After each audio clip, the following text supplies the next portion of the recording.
à toutes et à tous et bienvenue sur Beyond Yourself. Je suis Julie Danet, coach business et leadership et mon objectif est simple. Je suis là pour t'accompagner dans le développement de ton business et de ton mindset pour t'aider à passer au niveau supérieur et devenir un ou une véritable chef d'entreprise. Alors si tu as besoin d'aide pour gagner en clarté, avoir un œil extérieur et monter un business aligné avec toi-même, rejoins-moi sur Instagram ou sur LinkedIn pour en discuter. Hello, je suis ravie de te retrouver pour un nouvel épisode de podcast sur Beyond Yourself, le podcast. Et aujourd'hui, je viens aborder un sujet qui me paraît tellement essentiel et cette idée m'est venue pendant une discussion avec un de mes potes pendant une soirée où on parlait coaching, mentorat, etc. Et je me suis dit que ça pouvait être un bon épisode à faire tout simplement parce que je pense que c'est pas si évident en fait de savoir si vaut mieux se tourner vers un coach ou vers un mentor et puis après de se poser les bonnes questions pour savoir comment choisir par la suite. Donc c'est ce que j'ai envie de voir avec toi aujourd'hui, donc ça va se dérouler en plusieurs temps, j'ai beaucoup de choses à te dire. Donc déjà, je vais remettre en place une définition entre coach et mentor pour que tout soit clair. Je te donnerai aussi des pistes de réflexion sur pourquoi se faire accompagner par un coach ou par un mentor. Je te parlerai aussi de est-ce qu'il faut prendre un coach qui soit certifié ou non, déterminer tes attentes avec le coaching, avec les questions clés à te poser pour que tu puisses savoir si c'est la bonne solution pour toi. On verra aussi quel type de coach et de mentor choisir et on verra aussi comment savoir si on fait le bon choix. Voilà, ça va être un gros programme, sachant que je terminerai par le côté prix forcément, pour savoir le prix pour le meilleur accompagnement. Donc si jamais ça t'intéresse, je t'encourage à écouter la suite. Et pour démarrer déjà, tout simplement, qu'est-ce que c'est un coach et qu'est-ce que c'est un mentor? En tout cas, moi, de ma propre perception et mon interprétation, comment je ressens les choses. Un coach, il ou elle est là pour t'aider à cheminer et à trouver tes propres réponses. La pratique va reposer principalement sur du questionnement pour t'aider à prendre du recul et à trouver tes propres solutions. Dans la définition pure et dure du coaching, le ou la coach n'a pas le droit de te donner des conseils ou de dire ce qu'il pense vis-à-vis du cas, du projet, de la problématique que tu lui exposes. Pour le mentor, il ou elle est une personne avec un parcours bien souvent plus avancé que le tien et qui va t'inspirer de par son parcours, ses expériences, ses réalisations, etc., etc. Le mentor va te donner des conseils, te faire des retours d'expérience, te proposer des solutions et te botter les fesses si besoin. Un coach peut suivre une formation pour se certifier, tandis qu'il n'existe pas, ou alors je ne suis pas au courant, il n'existe pas de formation ou de certification pour le mentor, à l'heure en tout cas à laquelle j'enregistre cet épisode.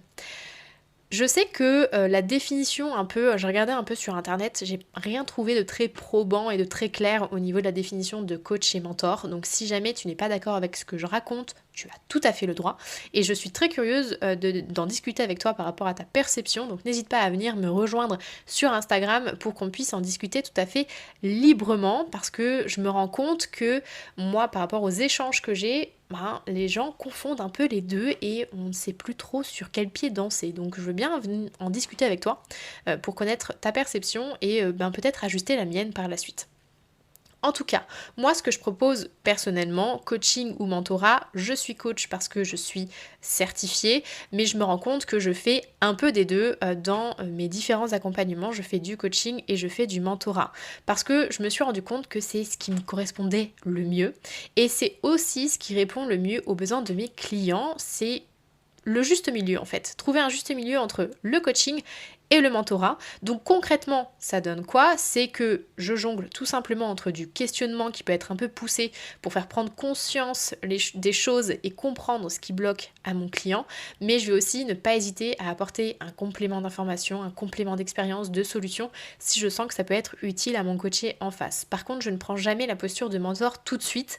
J'essaye toujours de creuser et de faire prendre conscience à la personne en face de ce qui se passe à l'intérieur de lui avant de prendre potentiellement cette casquette de mentor. Donc voilà, j'essaye de jongler un petit peu avec les deux parce qu'en fait les personnes à l'heure actuelle, quand elles prennent un coach, elles s'attendent quand même à ce que la personne en face ait un petit peu de répondant et soit aussi dans le partage de tout ce qui est expérience et qu'il y ait une vraie discussion qui se passe. Alors que quand on est vraiment que sur une pratique de coaching très classique, c'est vrai qu'on est surtout sur du questionnement, des réponses que tu vas chercher par toi-même à l'intérieur. Donc dans beaucoup d'accompagnements à l'heure actuelle, je pense qu'il y a un petit peu des deux qui se font. En tout cas, moi, c'est ce que je fais à l'heure actuelle. Maintenant, pourquoi choisir de se faire accompagner par un coach ou par un mentor? Les raisons pour se faire accompagner, ça peut vraiment être plein de raisons différentes. Je te donne quelques cas très généralistes qui me viennent en tête dans l'immédiat. Premièrement, tu as peut-être du mal à prendre du recul pour continuer à avancer et prendre des décisions dans ta vie pro ou perso, ou tu souhaites te faire challenger pour aller plus loin encore sur tes différentes problématiques, ou tu ressens des blocages internes qui t'empêchent de passer à l'action, ou tu ne veux plus être seul pour avancer dans tes projets pro ou de tes projets perso ou les deux, ou encore tu souhaites améliorer ta vie pro ou perso mais tu ne sais pas par quoi commencer ni comment le faire. Voilà, c'est des choses qui sont très généralistes. Après, forcément, il y a des choses qui sont un peu plus pointues en termes d'expertise, etc. Mais pour les raisons qui peuvent te pousser à vouloir te faire accompagner par un coach ou par un mentor, ça peut vraiment être tout et n'importe quoi. Il n'y a que des raisons valables de te faire accompagner, de choisir de te faire accompagner à partir du moment où tu as envie de travailler et d'investir sur toi. Moi, il y a un seul truc que je peux te dire, c'est de foncer et de le faire tout de suite. Je suis moi personnellement convaincue que nous avons toutes et tous à progresser en permanence sur le plan pro et sur le plan perso. Donc si tu ressens le besoin ou que tu as l'envie de te faire accompagner, go, go, go. Ça va être mon seul conseil pour toi. Si c'est un truc qui te titille, franchement, vas-y, fonce. Ensuite, est-ce qu'il faut choisir un coach certifié ou non? À cette question, j'ai envie de te dire oui. Prends un coach certifié si tu souhaites te faire accompagner. Pourquoi? Non pas parce que je prêche uniquement pour ma propre paroisse, parce que moi-même je suis certifiée, mais tout simplement parce que je pense réellement que le coaching, ça prend un minimum. Le coaching, ça tourne autour de méthodes et d'outils pour t'aider à creuser en toi et il est important de savoir comment le coach peut garder son client en sécurité parce que oui, se faire coacher, ça peut remuer des trucs en nous que nous n'avions pas forcément identifiés et c'est tout de même mieux si la personne en face de nous est capable de gérer ça, de gérer comment nous allons réagir aux questionnements, aux outils, etc., etc. Et je trouve qu'actuellement, il y a beaucoup de personnes qui se disent coach, mais qui n'ont suivi aucune formation ou aucune méthode ou aucun outil, etc. Et je trouve ça bien dommage, parce que voilà, il y a quand même quelque chose de très professionnel derrière ça, derrière cet accompagnement. Donc pour moi, c'est quand même un minimum que de se renseigner, en tout cas un minimum sur comment ça fonctionne, même au-delà de la certification, mais essayer de creuser quand même un petit peu le sujet. Pour autant, tout ce que je te dis, ça ne veut pas dire qu'un coach non certifié n'est pas forcément mauvais, tout comme un coach certifié ne sera pas forcément bon non plus, d'accord? C'est comme pour tout, il n'y a pas de science exacte et c'est vraiment pas le diplôme qui va faire de toi un bon ou un mauvais coach, loin de là. Par contre, je pense que toi, pour choisir ton coach, c'est important que tu prêtes un peu attention sur le fait que la personne se soit quand même un minimum formée ou pas sur le sujet, certifiée ou non, et de prêter attention avec tout ce que je vais te raconter par la suite pour pouvoir faire le bon choix. Ensuite, moi vraiment, il y a un truc que je veux faire un focus là-dessus, c'est comment déterminer quelles sont tes attentes avec le coaching. Parce qu'on l'a vu, les raisons pour lesquelles tu souhaites te faire accompagner sont vraiment multiples et je pense qu'il est vraiment important que tu te poses un peu sur le sujet avant de te lancer dans ta recherche. Donc pour t'aider à faire ça, je t'ai listé un certain nombre de questions que tu peux prendre en note dès maintenant ou venir réécouter le podcast quand tu seras plus équipé, on va dire. Mais je pense qu'il faut vraiment que tu te poses sur ces différentes questions. Déjà, quels sont les aspects de ta vie pro ou perso actuelle qui ne te conviennent pas, qui ne te conviennent plus ou qui ne te conviennent plus assez. Voilà, qu'est-ce que tu as en tête sur lesquels tu aimerais faire un vrai focus. Ensuite, pose-toi la question aussi, quelles sont mes frustrations actuelles dans ma vie pro, dans ma vie perso, toujours. Quels sont les blocages que je ressens à l'heure actuelle aussi. Ensuite, quels seraient mes objectifs à atteindre avec cet accompagnement? Qu'est-ce que je recherche en fait dans le fait de me faire accompagner? Qu'est-ce que j'attends de cet accompagnement coaching ou mentorat? Qu'est-ce qui est important pour moi de retrouver dans la personne qui va m'accompagner? Quelles sont les valeurs, quelle est les personnalités, quelle est l'expertise aussi, etc. etc. Pose-toi un peu la question de avec qui tu te vois travailler. Demande-toi aussi, est-ce que je préfère un accompagnement individualisé ou un accompagnement peut-être collectif à première vue?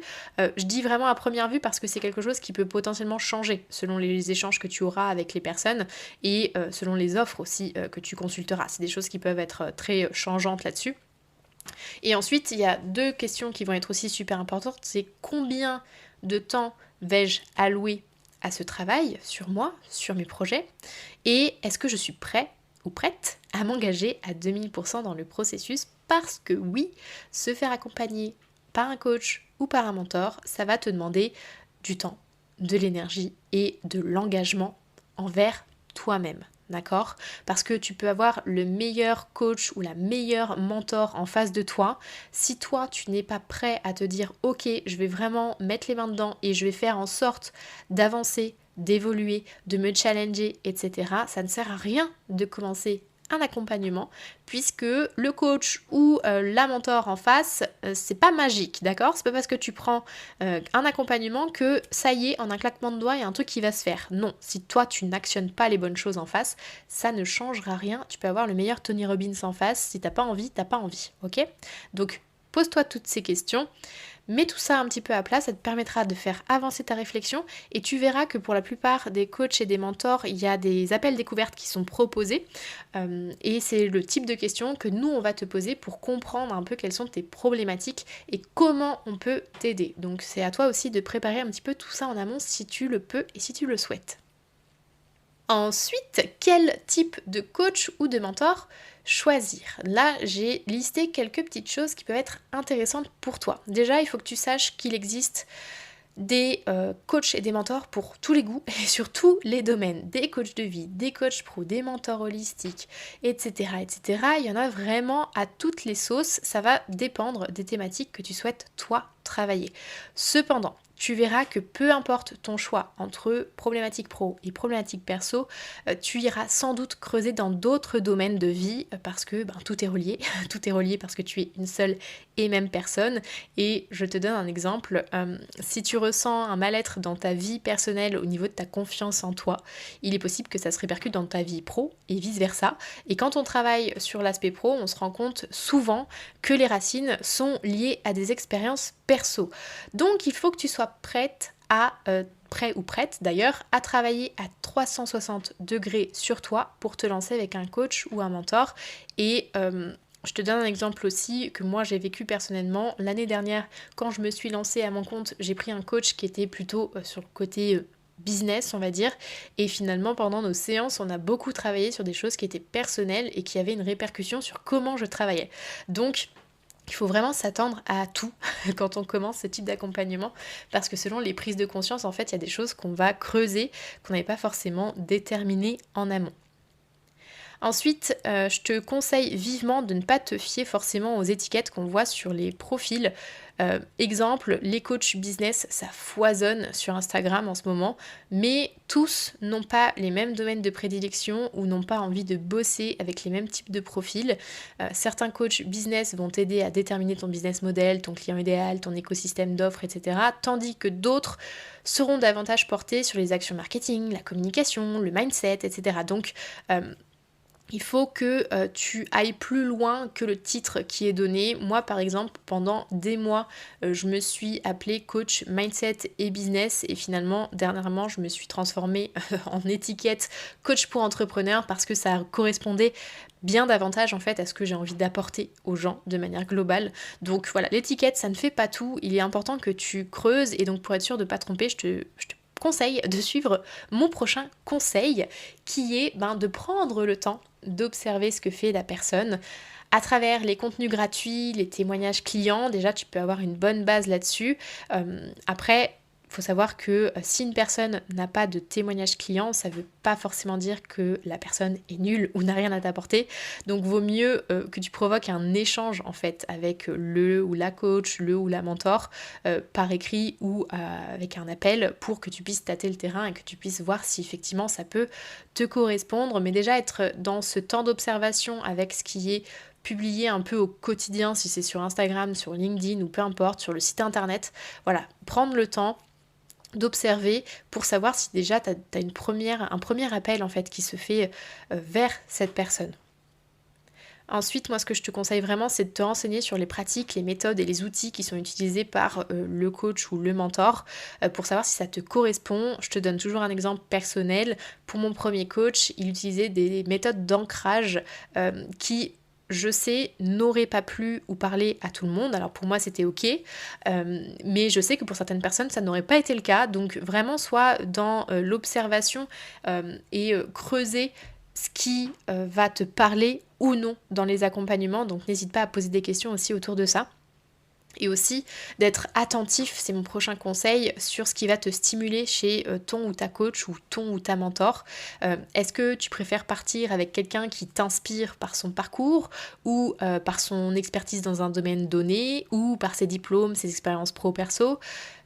Qu'est-ce qui va t'animer en fait dans la personne en face de toi? Est-ce que tu as vraiment un match, quelque chose qui te fait te dire oui, c'est avec cette personne que j'ai envie de bosser? Et ici il n'y a pas de bonne ou mauvaise réponse. Si toi la seule chose qui t'intéresse c'est de bosser avec quelqu'un qui a une entreprise qui fait des millions et des millions d'euros de chiffre d'affaires par an, ok, c'est totalement ok, tu as le droit d'être inspiré par des personnes qui génèrent beaucoup d'argent. Et si c'est au contraire quelqu'un qui t'inspire parce qu'elle arrive à travailler 4 heures par semaine et qu'elle arrive à monter un business qui lui suffit, avec pas forcément un énorme chiffre d'affaires, mais qui permet de subvenir à ses besoins, et c'est ok. Il n'y a pas de souci là-dessus. Il n'y a que des choses en fait qui doivent faire écho en toi et qui vont te donner cette envie en fait de t'investir avec cette personne. Et un dernier truc à garder en tête qui est super important, c'est la jeunesse en expérience du coach ou du mentor que tu vises. Ça ne veut pas forcément dire qu'il n'a pas le niveau ou qu'il n'a rien à t'apporter. Si tu es aligné avec le programme de l'accompagnement, avec la personnalité, avec les sujets que vous allez travailler ensemble, les méthodes, les outils, etc., si tu sens que c'est la bonne chose à faire pour toi, peu importe l'expérience de la personne en face, en termes de nombre d'années d'expérience, je veux dire, fonce. Ça n'a aucune importance et je te donne un exemple avec un coach francophone célèbre, David Laroche. Il a beau être connu et reconnu sur le marché et expérimenté dans ce domaine, s'il y a un aspect avec lequel tu n'accroches pas, alors je te déconseille de travailler avec David Laroche parce que je considère en tout cas que le coaching et le mentorat sont avant tout une aventure humaine et il faut que ça fitte pour que ça fonctionne.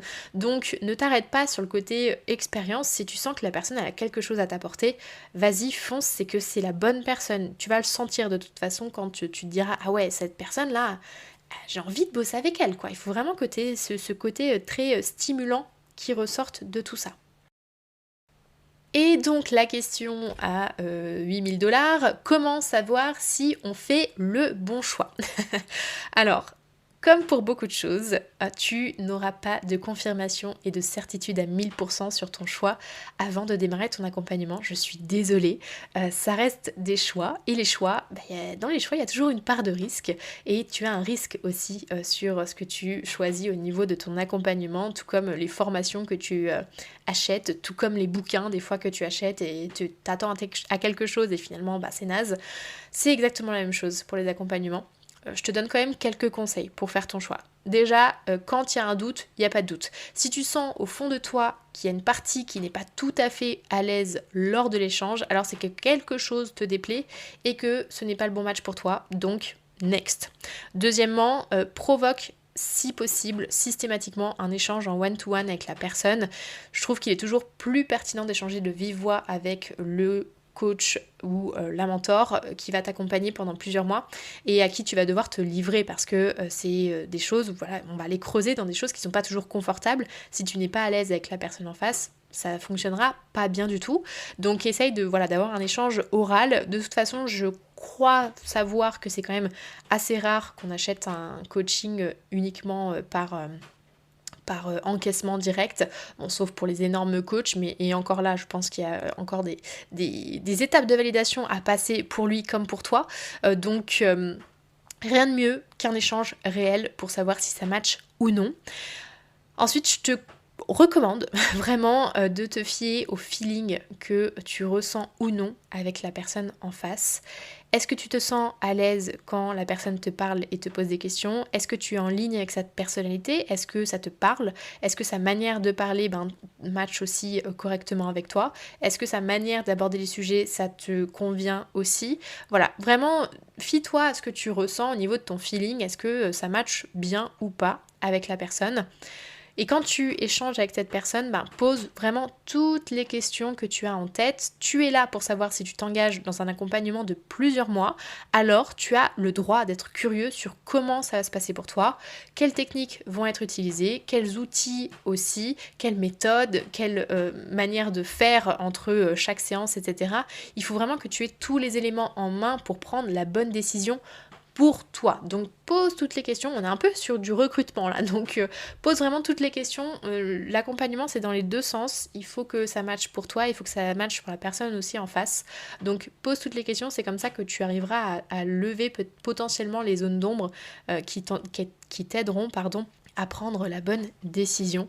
Et mon dernier conseil là-dessus, c'est de vérifier que le programme et l'accompagnement, ça te parle et ça t'appelle aussi. Est-ce que tu te sens excité à l'idée de démarrer l'accompagnement? Est-ce que les sujets abordés seront dans ta cible, dans ce que tu as envie de travailler de manière pertinente? Est-ce que c'est un accompagnement individuel et ou collectif? Est-ce que ça te convient? Est-ce que le rythme d'implication aussi par rapport à toi, le temps que tu peux allouer, est-ce que c'est bon? Est-ce qu'il y a des choses qui coincent ou pas? Voilà, vérifier que tout est en concordance et que tout en fait sera bien de ton côté pour que ça se passe bien et que tu puisses vraiment voir des progressions, que tu as envie de t'impliquer, etc., etc. Ça va être super important. Et mon dernier sujet que je voulais aborder avec toi aujourd'hui, c'est concernant le prix du meilleur accompagnement. Tu auras peut-être remarqué que tout au long de ce podcast, je n'ai pas parlé de prix. Tout simplement parce que je pense que le critère prix, ce n'est pas du tout le critère principal, ou ça ne devrait pas en tout cas être le critère principal pour toi. Pas que je t'encourage à t'endetter par exemple pour te payer un coach ou un mentor, loin de là, mais je considère que selon tes objectifs et tes aspirations, le prix en fait ça peut être très variable. Et il y a des centaines et des centaines d'exemples de personnes qui ont choisi de tout miser sur eux à un moment de leur vie à travers un coaching ou un mentorat et qui ont dépensé à ce moment-là une très grosse somme d'argent juste parce qu'elles pensaient que c'était le bon choix pour eux dans leur vie. Et ces personnes qui ont été persuadées de ces choix-là font souvent, en tout cas en majorité, des retours très positifs sur leur expérience. Donc je pense que vraiment le côté prix, ça doit pas être quelque chose qui vient tout de suite dans ta tête, à part si vraiment tu es en galère de thunes. Mais je te donne un autre exemple. J'ai accompagné moi une cliente cette année qui m'a dit que lorsqu'elle avait dû choisir sa coach, elle s'était tournée vers plusieurs personnes pour pouvoir comparer un petit peu ce qui se passait sur le marché. Et finalement, elle s'est tournée vers moi, malgré le fait que mon accompagnement soit plus cher que celui de l'autre coach en face, tout simplement parce qu'elle sentait que ce que je proposais collait davantage à ses besoins et que le feeling était aussi plus présent ensemble plutôt qu'avec l'autre personne. Donc elle n'a pas hésité en fait à miser davantage au niveau financier sur cet accompagnement, tout simplement parce qu'elle sentait que c'était le meilleur choix pour elle. Donc il n'y a pas de règle en fait par rapport au prix et je pense qu'à partir du moment où tu souhaites te faire accompagné absolument par quelqu'un et que tu veux mettre vraiment toutes les chances de ton côté, le prix ne sera vraiment pas le critère principal pour toi et si tu es convaincu que c'est la bonne chose à faire pour toi, tu te donneras les moyens, même si tu n'as pas l'argent à un instant T, de mettre les bonnes actions en place pour pouvoir au final te payer cet accompagnement. Donc voilà, c'est un peu mon retour par rapport à ça. Moi je considère aussi que si tu ne sautes pas le pas pour suivre un accompagnement avec quelqu'un, que ce soit du coaching, du mentor, du mentorat ou une formation ou peu importe, et que tu te caches derrière le c'est trop cher, c'est que tu n'es peut-être pas prêt ou prête à réellement sauter le pas, et c'est pas grave, mais ne te donne pas l'excuse du prix, assume que ce n'est peut-être pas le bon moment pour toi, que tu n'es pas prêt à investir sur toi, que tu n'es pas prêt à débloquer les choses, etc. Parce que oui, je sais pertinemment que ça peut faire peur de sauter le pas. Et j'ai d'ailleurs une de mes clientes qui m'a dit lors de notre première séance, Julie, j'ai repoussé la décision de commencer à travailler avec toi parce que j'ai peur de ce que ça peut changer de positif pour moi et je me demandais comment j'allais gérer en fait, si c'était vraiment trop positif et que mon business décollait, comment j'allais pouvoir gérer tout ce qui se passait derrière. Donc pour moi vraiment le critère du prix, c'en est pas vraiment un. Par contre, je sais pertinemment que c'est très pratique pour se cacher derrière quand il s'agit de sauter le pas, je te l'accorde totalement. En tout cas voilà, si tu as envie de te faire accompagner par quelqu'un, tu trouveras forcément les moyens, même financiers, de mettre tout ça en place. Je peux te l'assurer. Voilà, j'ai fait le tour de ce que j'avais envie de te dire aujourd'hui. Bon, j'ai un peu bégayé des fois, je suis désolée, mais ça venait du cœur. Au moins, j'ai dit les choses qui étaient vraiment les plus importantes pour moi. J'espère que ça pourra t'aider à prendre conscience de l'importance aussi d'investir sur soi. J'ai d'ailleurs fait un épisode là-dessus que je te mettrai en description si tu veux creuser un petit peu le sujet sur l'importance et comment investir sur soi, parce que je sais que c'est quelque chose qui peut être compliqué aussi à faire. En tout cas, fais-toi confiance, fie-toi à ton instinct aussi. L'instinct parle énormément pour ce genre de choix à faire dans sa vie, donc fais-toi confiance là-dessus. Et puis si jamais tu as envie d'en discuter, n'hésite pas, tu me rejoins sur Instagram et je me ferai un plaisir d'échanger avec toi, pas forcément pour qu'on bosse ensemble, mais pour que tu puisses avoir la bonne réflexion aussi pour te dire ok, est-ce que je me lance ou est-ce que je me lance pas, et si je me lance, vers quoi je me lance. Voilà, ce sera un grand plaisir de pouvoir échanger avec toi. J'espère que cet épisode t'aura plu. Si jamais il t'a permis de prendre conscience de certaines choses et que tu penses qu'il peut être utile à quelqu'un, n'hésite pas à le partager autour de toi. Et si le cœur t'en dit, laisse-moi une jolie note et un commentaire sur Apple Podcast ou Spotify. Je te souhaite une excellente journée, nuit, soirée, peu importe le moment auquel tu m'écoutes. Et je te dis à très vite pour un nouvel épisode. Ciao!